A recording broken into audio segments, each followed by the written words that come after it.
Hello and welcome to Asian Insider. I'm your host, Bhagyashree Garekar, and we're recording this episode on Wednesday, the 17th of June, 2026. Our guest today is an expert on disinformation. Dr. Darrell West is a senior fellow at the Brookings Institution, a prominent American think tank. Dr. West is a leading voice on technology and governance. He has carried out extensive research on how digital platforms shape public life and political communication. He's the co-author of a 2024 book, Lies That Kill, A Citizen's Guide to Disinformation. It explains how falsehoods spread and what citizens, institutions, and policymakers can do to resist them. Welcome, Dr. West. Thank you. It's nice to be with you.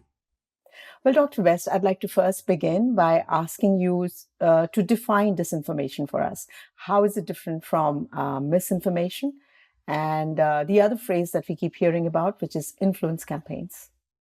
Disinformation goes way beyond normal rumors. I mean, people are making up things all the time. Disinformation is organized and systematic efforts to manipulate people and to transmit false narratives.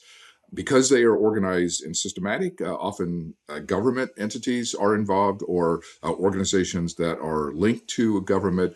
Misinformation tends to be a little more informal, not as organized, not as systematic, and not necessarily linked to government entities. So, Dr. West, what instances of disinformation have caught your attention lately? There are many examples of disinformation all around the world. In Taiwan, for example, there have been organized efforts to disrupt Taiwanese democracy and to cast doubt on some of the regional allies that have been supporting Taiwan.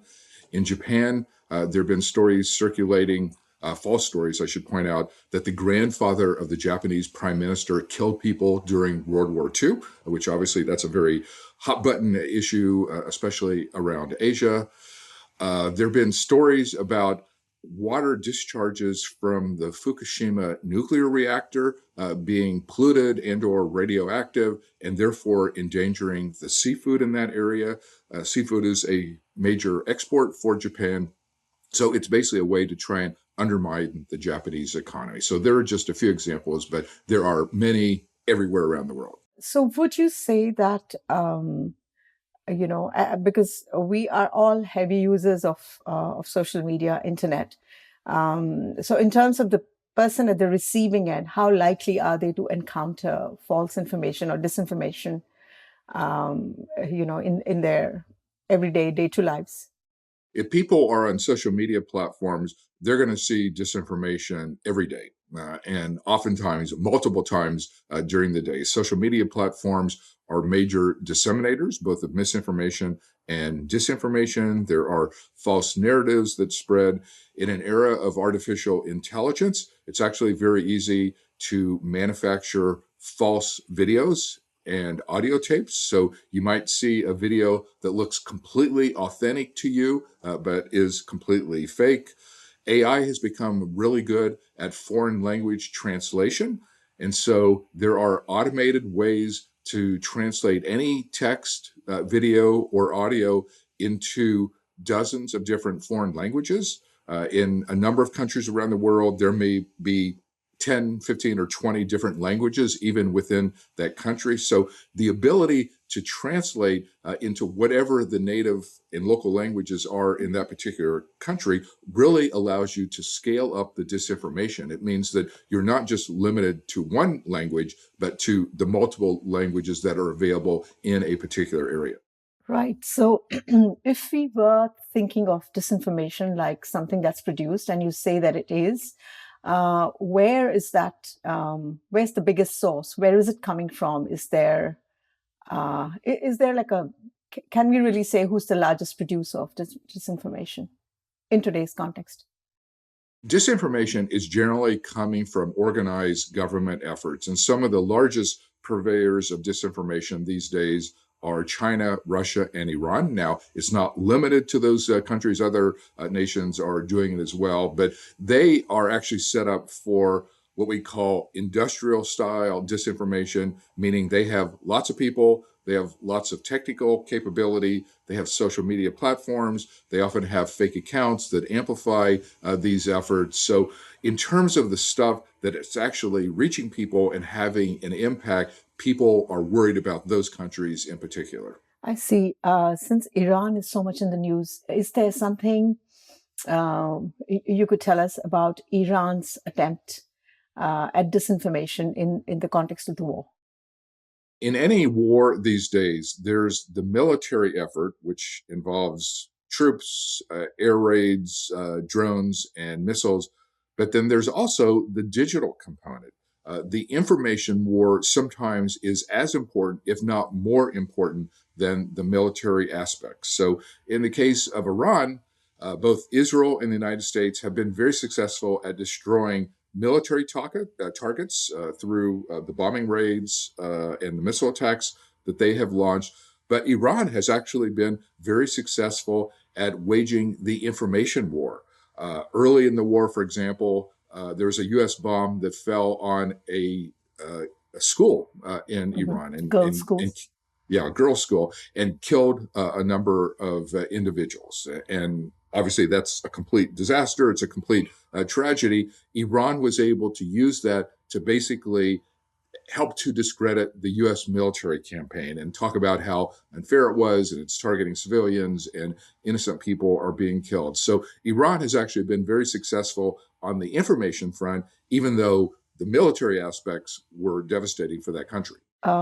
Right. So a couple of questions from that. Firstly, I mean, wouldn't you say that actually did happen, right? So how does it, uh, I, I suppose people would say that this is a reasonable ground. This does cast, questions about military conduct in war to be attacking a civilian, a target, a civilian site. So, in this instance, how did the Iranian disinformation work? I mean, were they exaggerating it, or what is it about it that made it, disinformation, not just news? The facts were very clear, as you point out. There was an American missile that fell on this girls' school and killed a number of people. What Iran did is then to use that factual situation to basically support the broader narrative that what the United States was doing was completely unfair. It was targeting civilians, which there's no evidence that the military was targeting that girls' school. I'm completely confident that if they'd known it was a girls' school, they would not have done that. But Iran basically turned it into an intentional act as opposed to an accident, and then used that to basically discredit the United States. And they were very successful. There are many nations around the world, if you kind of look at leadership statements, polling data, and so on, that are more sympathetic than one might imagine to Iran because they've seen the devastation on civilian areas and some of the innocent people who've ended up being killed. So, I think you mentioned China, Russia, and Iran as the major producers and maybe spreaders of disinformation. But what about the United States in this context? I mean, if Iran was doing these kinds of things on the digital media, was there an attempt from the U.S. side to counter it or produce its, cast itself more favorably? Is there an instance of US, using these kinds of tactics as well? In his public statements, President Trump actually has admitted that the United States does the same thing. Mhm. Like we have information campaigns that we wage. Obviously, we are trying to fight Iran, not just in a military sense, but in terms of digital warfare. And so I would say probably most countries around the world do it in one form or another. But in the Iranian case, they actually were more successful than the Americans of getting their message out and influencing global opinion. So the US was doing it, but we were not as effective in it.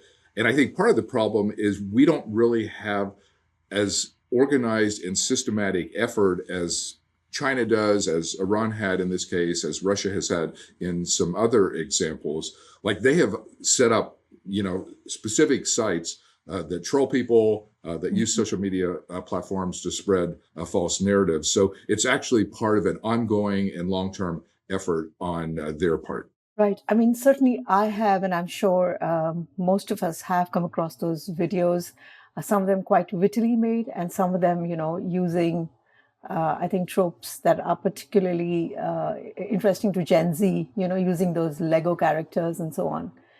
Yeah, probably, I think most people do say that Iran won that war, of being able to influence public opinion quite a bit.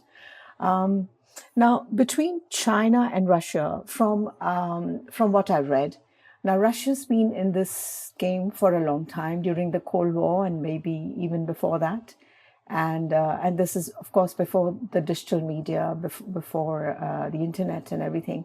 So now between the two of them, Russia and China, who are ahead? I mean, Russia has long done it. As you pointed out, we used to call it propaganda. Now we call it disinformation, but disinformation is definitely an outgrowth of propaganda, just with a digital component added on top of it. So Russia is certainly generating a lot of it, certainly around the Ukraine war. There's been a lot of disinformation that has been spread there. China is a major conveyor of disinformation, like the Taiwan example that I gave before, of efforts to discredit Taiwanese democracy, to cast doubt on regional allies such as Japan that have spoken up in favor of Taiwan and indicated, some interest perhaps in defending Taiwan if there was an invasion of any sort. And so China is clearly making major efforts specifically linked to Taiwan for obvious reasons. That's, important foreign policy objective on its part. But China is active on a lot of other fronts beyond the Taiwanese case as well. So they're still pretty much, I mean, almost at the same level, China and Russia? I would put both of them in the category of top producers, not just in terms of they have the infrastructure set up, they have the personnel who are engaging in these efforts, but they also, both those countries, have the technical capabilities. Like there's some countries that might want to do it, but not have the technical expertise, the access to social media platforms, or the personnel that can actually do it. Both China and Russia actually have all those ingredients. Like they have the things that you need to have if you really want to do this on an organized basis. How are you able to study Chinese and Russian or Iranian disinformation? Because these are not countries where it's that easy to get information on, or I guess even have researchers on the ground and so on. So how are you able to sort of peek behind the curtain and know what's going on? We don't have to peek too far under the curtain in the United States because we actually see a lot of their disinformation on American platforms. I use various social media platforms myself. I see a lot of misinformation and disinformation. It is hard to know exactly the origin of it. It's actually pretty easy these days to disguise who actually created it, but we definitely can see the disinformation. And sometimes you can kind of guess who the purveyor of the disinformation is just by what the message is. Like, if there's a narrative that is attacking Taiwanese democracy, like who is the likely suspect? The country that has the greatest motive to do that is China. If there's disinformation associated with Ukraine that makes Zelensky look bad, Russia is the obvious suspect. And then in the case of the Iran war, Iran actually has a really good technical capability. And so it's clear they have spread a lot of stuff there too. Right. And as you mentioned in your book as well, these disinformation efforts and campaigns have real life consequences. I mean, people do lose their life as a result of this. So what kind of repercussions have you seen for the producers of disinformation? In many cases, there are no repercussions. From a legal standpoint, it's not like purveyors are getting indicted and put in prison. There are a handful of examples of that, or charges that have been filed, but almost nobody is ever convicted of that. And part of the problem is not is it only that there aren't negative repercussions for the people who are spreading lies. There actually are financial incentives in which people are making money off of disinformation. Because when you look at popular sites, and we see this all the time in the United States, oftentimes perpetuators of these false narratives will set up websites. There may be subscription fees where people have to pay to access the premium features of that website. Oftentimes there is advertising on those websites. So the organizer is making money by selling ads next to the false narratives. And then the third thing that we see is these websites are selling merchandise. Like in a lot of countries, people like to buy T-shirts, mugs, hats, and other things that spread political messages. It's kind of a form of identity politics. People like to convey their thoughts on the stuff they wear. In the United States, we see this all the time. The MAGA hats are examples, but liberals have their version of that as well. Everybody likes to advertise their personal preferences through the T-shirts they wear and the hats they wear. So the real problem of disinformation is it's a very lucrative business. People are making money off of it. So it's hard to fight just because, one, the laws are not very strong and they're not very clear, but then people are making money off of it. They're not going to stop when they're making a huge amount of money. Wow.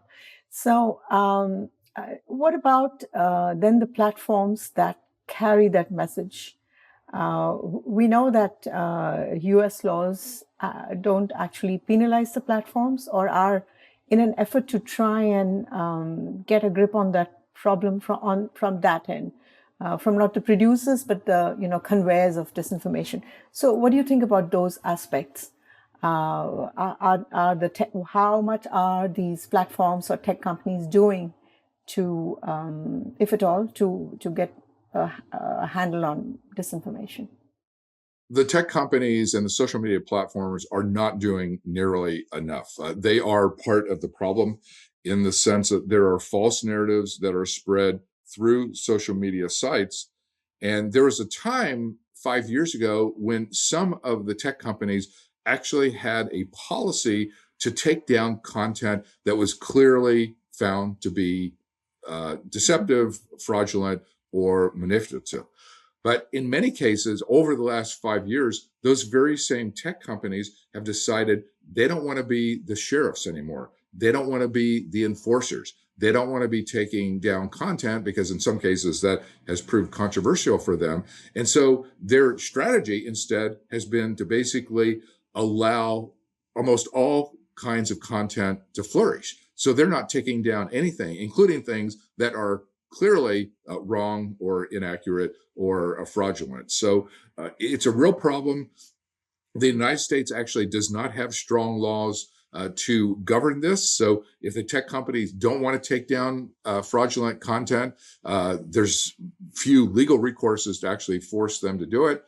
Other places, like, for example, the European Union, they have passed laws potentially fining tech companies up to 6% of their revenue for gross violations of or gross examples of disinformation circulating on their sites. So other places around the world actually are beefing up their legal infrastructure to go after disinformation and to try and fight it. But places like the United States are not doing hardly anything, and our enforcement is quite lax.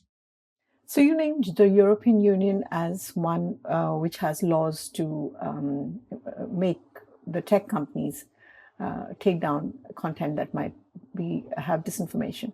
What about some examples in other parts of the world? Are there any?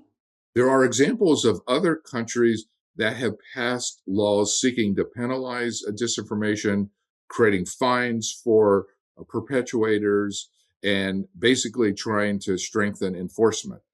But in some places, critics have claimed those laws actually are not designed to harm disinformation, but to stifle domestic discontent or people who might disagree with the government. And so there's kind of contentiousness over the motives behind certain crackdowns.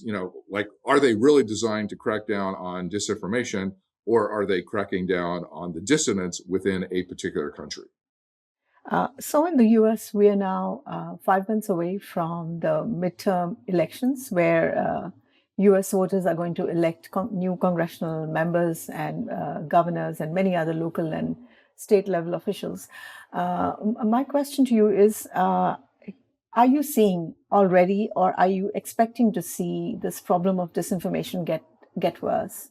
I expect there to be a lot of misinformation and disinformation around the American midterms that are taking place in November. We all know the stakes are very high. Republicans have very narrow majorities, both in the House and Senate. Democrats are actually optimistic they will get the House back, and they think there's even a chance they might get the Senate back because of the unpopularity of the Iran war, the rising cost of living, the affordability challenges that many Americans are facing, the immigration crackdowns that President Trump has done, and then Trump's own personal unpopularity, which has risen in recent months. So in a close election with very high stakes, the one thing that we can guarantee is there's going to be a lot of false videotapes, false audio tapes, false narratives, like classic disinformation campaigns run by a variety of people. Like, there could be foreign adversaries that try and influence the American elections.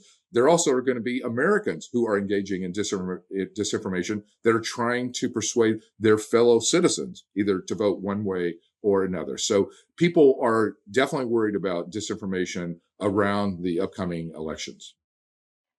So in this scenario, how does, I guess, the consumer, basically we're consumers of this information, how do you protect yourself? And I believe that's your area of expertise as well. So tell us about that. Well, that was the subtitle of our book, Lies That Kill, A Citizen's Guide to Disinformation. And what we tried to do was both describe the problem of disinformation, but then also offer citizens some steps they can take to protect themselves. Because ultimately, the tech companies should be doing more, but they're not. Government should be doing more, but most actually have not done a very serious job. So in the short run, the only viable protection is for citizens to think about what they can do. What we recommend to people is relying on multiple media outlets. Like, a lot of people actually have some favorite network or a newspaper that they rely on. I personally read a lot of different newspapers. I watch different television shows. I try and read as widely and broadly as possible, kind of across the political spectrum, kind of knowing that any one site may be having a bias of one sort or another, or may actually be spreading false narratives. The way I protect myself is just to rely on multiple media sources. But there are other things. There are independent fact checkers in a number of different countries.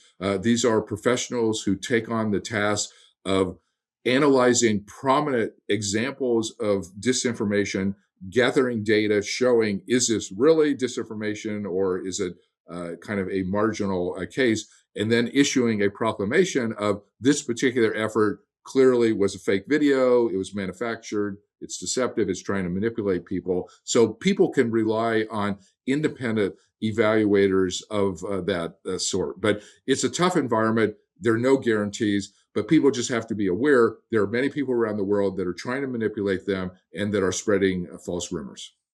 The problem's difficult because people also want to believe certain, kinds of information or views that they might share.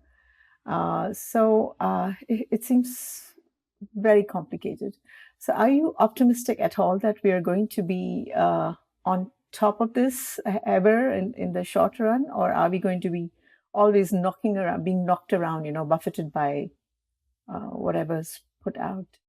It is hard to be optimistic about disinformation, certainly in the short run, just because the technological tools basically have democratized disinformation, meaning that they have brought very low-cost tools to anybody. Like anybody can make a fake video now. You don't need a big technical capability. You don't need a government agency behind you. Like almost anybody can do it, and people are doing it. So in the short run, the problem is actually likely to get worse before it gets better. But the one source of optimism is I think there's rising awareness about the risks of disinformation. We used to think propaganda was out of vogue and people weren't doing it anymore. And even if they did do it, it wouldn't be very influential in affecting people. I think we all recognize that's no longer the case. There's a lot of disinformation. There are many examples where it actually seems to be altering people's views. As you point out, in a polarized time period, people actually like to believe negative information about their adversaries, even if it is not true. I've seen polling data where people admit to spreading information they know is false because they know it will embarrass the opposition. So that is a big problem. And that means the problem is probably not going to get better before it's probably going to get worse before it gets better. Right. So, among the Gen Z, these are the more AI native people. So, I have this conversation very often, and they say they're able to tell when something is disinformation, when something is off. And even if they aren't able to describe exactly why they know this to be so, it just feels wrong. It just feels off. And they can tell. They can tell if something is written by AI. I think among the older generations, maybe that skill isn't there. Would you agree? Would you agree with this? And is there something that people can do as such to improve their, anti-disinformation skills? I do think older people are perhaps greater at risk just because they are less knowledgeable about digital technology. They didn't grow up with it, and they don't have some of the natural safeguards that younger people might have, having grown up in a digital world. But I don't think young people, even people who grew up in an age of AI, are immune to this. There are many examples where young people are spreading false narratives. They're being persuaded by a false narrative. So if these young people think they can spot the fake from the real video, they're actually kidding themselves. Like even experts who study this area cannot distinguish the fake video from the real ones because the fakes have gotten so much better. So that's something that they should be aware of. Right. So on that note, let's wrap up this conversation. Thank you very much for all your insights, Dr. West. We hope everyone enjoyed this show and will share it around. Do sign up as well for our weekly Asian Insider newsletter. This is Asian Insider. I'm Bhagyashree Garekar. This episode was produced and edited by Faiza Sani in Singapore. Thank you for joining us, and see you in the next episode.